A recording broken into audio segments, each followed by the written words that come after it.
Dronacharya Ekalavya Dronacharya was the royal teacher of the Pandavas and the Kauravas of Hastinapura.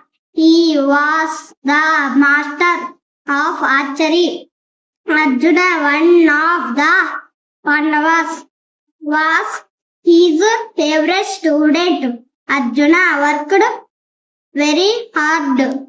Dronacharya was very much pleased with Arjuna and said, I will make you the greatest archer in the world. Ekalavya was a young and active boy. He was the son of the chief of the jungle tribes of Nishada.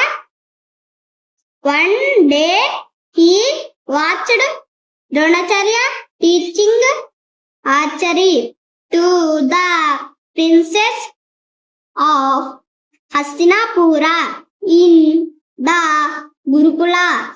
Ekalavya wished to learn archery, so he met Dronacharya and fell at his feet.